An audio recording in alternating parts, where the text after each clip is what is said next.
राहुल गांधी, जिस शख्स का नाम आते ही बीजेपी से लेकर तमाम राहुल गांधी के जो विरोधी हैं वो उन्हें पप्पू कहकर पुकारने लगते थे। आज बात उन्हीं राहुल गांधी की, क्योंकि राहुल गांधी अब तमिलनाडु के कन्याकुमारी से 3000 किलोमीटर की यात्रा को तय कर अब उत्तर प्रदेश के गाजियाबाद के लोनी से होते हुए अब इस सूबे में एंट्री करने वाले हैं। तारीख होगी 3 जनवरी यानी कि कल दिन मंगलवार।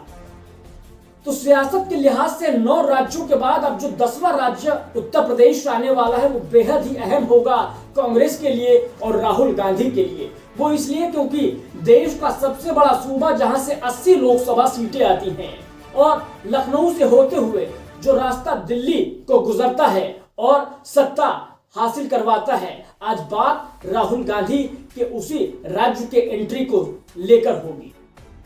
कांग्रेस सांसद राहुल गांधी की भारत जोड़ो यात्रा कल मंगलवार 3 जनवरी 2023 को दिल्ली से उत्तर प्रदेश पहुंचेगी। राहुल गांधी और उनके साथ पदयात्रा कर रहे भारत यात्री कल सुबह दिल्ली से रवाना होकर दोपहर तक उत्तर प्रदेश के गाजियाबाद पहुंचेंगे। 7 सितंबर 2022 को तमिलनाडु के कन्याकुमारी से कश्मीर के लिए निकली इस पदयात्रा ने दिल्ली पहुंचने के बाद 1 हफ्ते का विश्राम लिया था, जिसके बाद मंगलवार से अब इस यात्रा का अगला चरण शुरू होगा। जानकारों का कहना है कि यूपी में जिन इलाकों से राहुल गांधी गुजरेंगे उसे खास रणनीति के तहत तैयार किया गया है।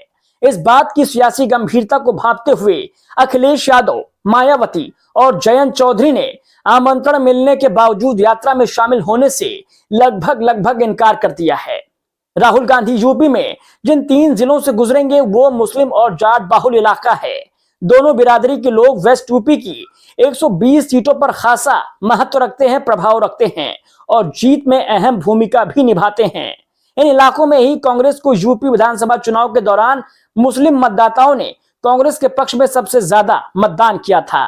ये बात अलग है कि वेस्ट यूपी से कांग्रेस के एक भी प्रत्याशी को जीत नहीं मिली थी। ये कहावत है चंडू खाने की गप, ये सब तो मत सुनो शुरू करा। हमारी भावना है कि भारत जोड़ो, हमारी भावना है उसके साथ, लेकिन सवाल ये है कि बीजेपी हटाएगा कौन? बीजेपी कैसे हटेगी? अब कांग्रेस करेगी क्या जब 9 राज्यों से होते उसे तमाम सेलेब्स, तमाम राजनीतिक दल और तमाम हस्तियों ने जब यहाँ पर सपोर्ट किया है, लेकिन यूपी आते आते उसका जो हाल है वो बेदम होता हुआ नजर आ रहा है, ऐसा लोगों का मानना और ऐसा समीकरण बता रहे हैं। लेकिन कांग्रेस इस बात को जरा भी मानने को तैयार नहीं है। बीते दिनों सलमान खुर्शीद का एक बयान आया था जिसमें उन्होंने भगवान राम की तुलना राहुल गांधी से कर दी थी और कहा था कि जब खड़ाऊ उत्तर प्रदेश में पहुंच गया है तो फिर भगवान राम भी उत्तर प्रदेश में पहुंच जाएंगे। यानी कि खुद को उन्होंने भरत बताया था, भगवान भरत के समान बताया था, जो कि भगवान भरत भगवान राम का जो है खड़ाऊ अपने सर पर लेते हुए एंट्री करते हैं और उसके बाद अब जो है राहुल गांधी को इस तरीके से राम के तौर पर यहाँ पर रिप्रेजेंट करने की कोशिश सलमान खुर्शीद के जरिए की थी। इस पर बहुत ज्यादा विवाद भी हुआ था, जिसके बाद सलमान खुर्शीद अपने बयान से पलटे तो उन्होंने कहा था कि भाई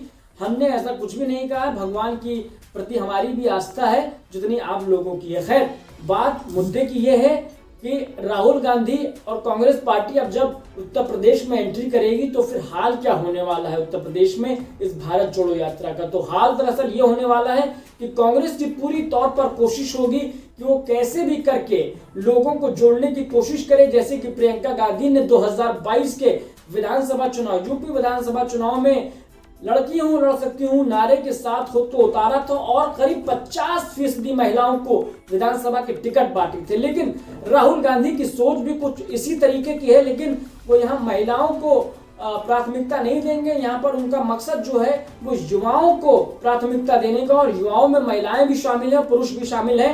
तो सीधे तौर पर जो है राहुल गांधी की यहाँ पर स्ट्रेटजी ये होने वाली है कि भले ही तमाम जो क्षेत्रीय दल हैं यूपी के वो उनके साथ नहीं आएंगे, लेकिन राहुल गांधी एंड कांग्रेस की कोशिश ये है कि वो जो है वो लोगों को अपने साथ जोड़ने की कोशिश करें, लोगों को अपने साथ इस यात्रा में जोड़ें, जिससे कि एक मैसेज जाए कि भाई राहुल गांधी किस तरीके से देश को बदलने के लिए महंगाई के खिलाफ, बेरोजगारी के खिलाफ और जो तमाम जो भ्रष्टाचार फैला हुआ है, जिसको लेकर कांग्रेस अक्सर बातें करती है, दावे करती है, चाहे वो राफेल डील का मामला हो, चाहे वो अंबानी अडानी को लेकर तमाम जो कंपनियों के टेंडर देने के मामले हो।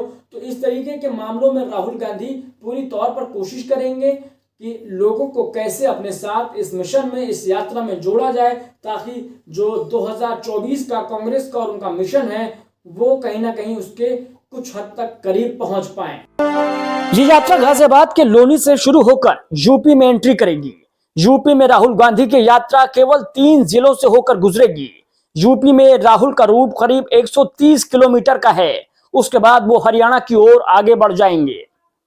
राहुल गांधी की भारत जोड़ो यात्रा यूपी में गाजियाबाद, बागपत और शामली जिलों से गुजरते हुए हरियाणा जाएगी। अब जो है कोशिश है दिल्ली से 9 दिनों का विश्राम के बाद जब राहुल गांधी 3 जनवरी से यूपी में लौटेंगे तो पूरी तरीके से ऊर्जावान और विस्फोटक अंदाज में एक बार फिर से हमको नजर आएंगे।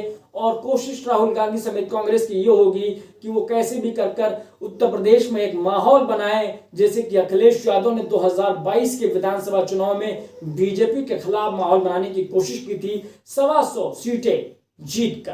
तो ये कोशिश रहने वाली है राहुल गांधी एंड पार्टी की। लेकिन कितनी कामयाबी यहाँ पर मिलती है, क्योंकि अभी यहाँ पर उत्तर प्रदेश के बाद अगला पड़ाव जो है नॉर्थ इंडिया के दूसरे स्टेट्स होंगे और आखिर में राहुल गांधी पहुंचेंगे कश्मीर में। तो ये पूरा का पूरा कन्याकुमारी से कश्मीर की यात्रा रहने वाली है। अगले करीब 1.5 महीनों तक ये यात्रा चलेगी और इसके बाद कश्मीर में जाकर खत्म होने वाली है। फिलहाल इस वीडियो को आखिर तक देखने के लिए बहुत बहुत शुक्रिया, धन्यवाद। लेकिन आपको ये वीडियो कैसा लगा आप हमें कमेंट बॉक्स में जरूर बताएं। आप चैनल पर नए हैं तो सब्सक्राइब कर दीजिए और हमें सपोर्ट करने के लिए इस वीडियो को लाइक कर दीजिए। नमस्कार।